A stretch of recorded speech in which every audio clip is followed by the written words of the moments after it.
വെറും 3 ചേരുവകൾ ചേർത്ത് വായിലിട്ടാൽ അലിഞ്ഞു പോകുന്ന ഒരു കാരമൽ പുഡിംഗ് ഉണ്ടാക്കിയാലോ?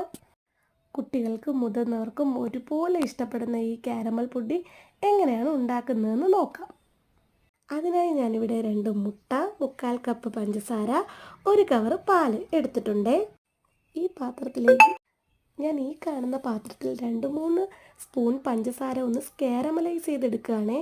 ശ്രദ്ധിക്കുക, കാരമലൈസ് ചെയ്യുമ്പോൾ എപ്പോഴും ലോ ഫ്ലെയിമിലാണ് ഇടേണ്ടത്.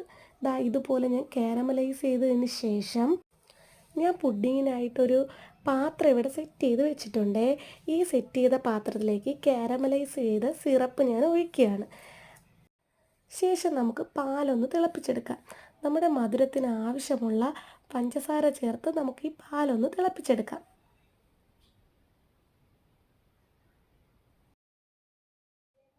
ശേഷം ഒരു പാത്രത്തിൽ 2 മുട്ട പൊട്ടിച്ച് വീഴ്ത്തിയതിന് ശേഷം അതിലേക്ക് ഞാൻ വാനില എസൻസ് കൂടെ ചേർത്ത് ഒരു ഫോർക്ക് ഉപയോഗിച്ച് ഇത് നന്നായിട്ട് അടിച്ചെടുക്കുകയാണേ. ഒരു മിക്സ് ചെയ്യേണ്ട ആവശ്യമില്ല, നമുക്കൊരു ഫോർക്ക് ഉപയോഗിച്ച് തന്നെ നന്നായി ഇതിനെ അടിച്ചെടുക്കാം. ഇതുപോലെ നന്നായി അടിച്ചെടുത്തിട്ടുണ്ടേ.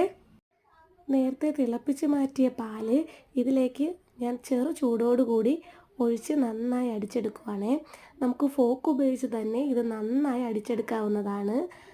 ഈ കാണുന്നത് പോലെ ഞാൻ നന്നായി പാലും ഈ മുട്ടയും നന്നായി അടിച്ചെടുത്തിട്ടുണ്ട്. ഇത് നേരത്തെ തയ്യാറാക്കി വെച്ച പുഡിംഗ് പാത്രത്തിലേക്ക് ഒരു അരിപ്പ് ഉപയോഗിച്ച് ഞാൻ ഒഴിച്ച് വെച്ചിട്ടുണ്ട്. 10 മിനിറ്റ് മുന്നേ ഞാനൊരു ഇഡ്ഡലി ചെമ്പ് പ്രീ ഹീറ്റ് ചെയ്യാൻ വെച്ചിട്ടുണ്ട്. അതിലേക്ക് ഒരു റിങ്സ് ഇട്ട് കൊടുത്തതിന് ശേഷം തയ്യാറാക്കി വെച്ചിരിക്കുന്ന പുഡിംഗ് മിക്സ് അതിലേക്ക് ഇറക്കി വെച്ചു. ശേഷം 20 മിനിറ്റ് അത് സ്റ്റീം ചെയ്യാൻ വെച്ചിട്ടുണ്ട്. ഇതുപോലെയാണ് എനിക്ക് പുഡിംഗ് കിട്ടിയത്. ഇത് ഞാൻ ഫ്രിഡ്ജിൽ വെച്ച് നന്നായി തണുപ്പിച്ചെടുത്തിട്ടുണ്ട്.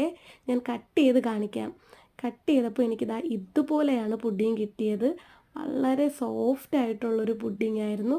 കുട്ടികൾക്കും മുതിർന്നവർക്കും എല്ലാവർക്കും ഒരുപോലെ ഇഷ്ടപ്പെടുന്ന ഒരു പുഡിംഗ് തന്നെയാണിത്. വീഡിയോ ഇഷ്ടമായിട്ടുണ്ടെങ്കിൽ ലൈക്ക് ചെയ്യുക, ഷെയർ ചെയ്യുക, സപ്പോർട്ട് ചെയ്യുക. Thank you.